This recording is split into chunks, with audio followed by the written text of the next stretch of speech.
This is Tim Bryce with my column titled, Democracy versus Republic. Do you know the difference?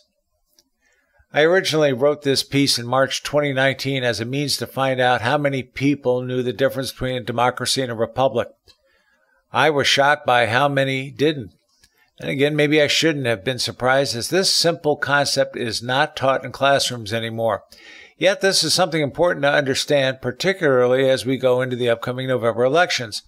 As such, I decided to rerun it herein and include it in my latest book, Before You Vote, Know How Your Government Works. I hope you enjoy it.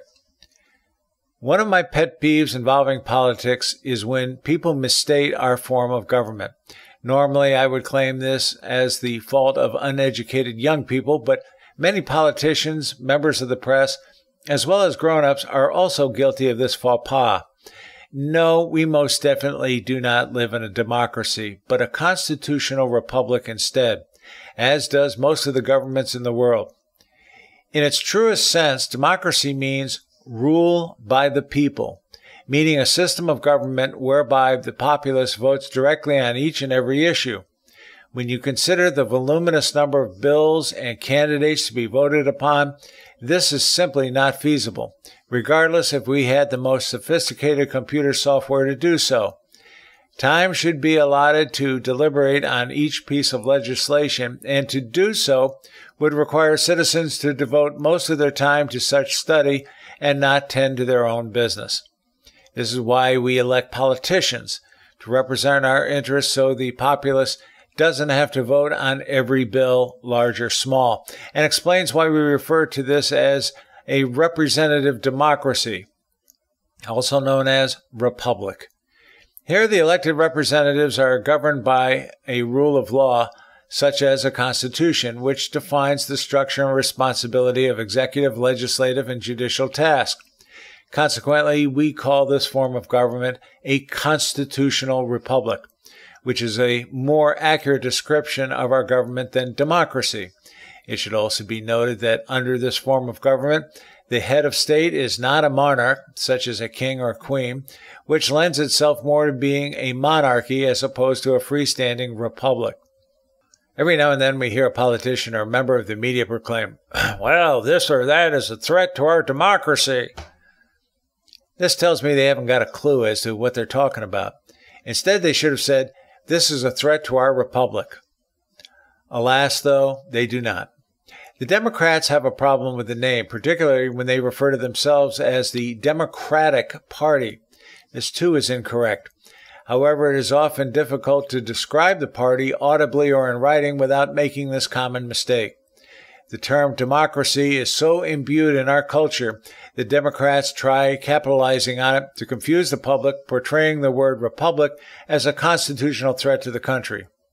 Nothing could be further from the truth. Interesting, Democrats today do not practice democracy within their own party, but rather act as a republic instead.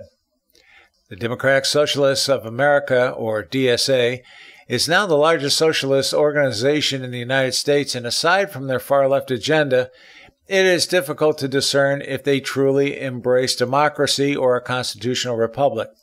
I suspect the former. Another commonly misunderstood area is the concept of the Electoral College in presidential elections, which is indirectly tied to the concept of republic as opposed to democracy by electing electorates, meaning representatives, as opposed to a popular vote. By doing so, it provides parity between the interests of rural and metropolitan America. Frankly, the Electoral College is a testament to the sheer genius of our founding fathers, as it encourages everyone to vote, not just large metropolitan areas. The left believes the Electoral College is a threat to democracy, and it is reported as such in the press. In reality, they are correct, as the college is intended to be used in a republic, not a democracy. So in a nutshell, no, we do not live in a democracy in the truest sense of the word. We live in a constitutional republic, and it's important all citizens understand the differences.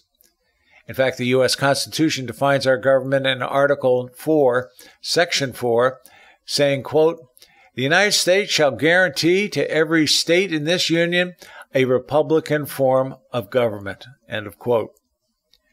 Following the writing of the U.S. Constitution, A woman approached Benjamin Franklin, who was one of the delegates and authors, and asked, "Well, doctor, what have we got, a republic or a monarchy?"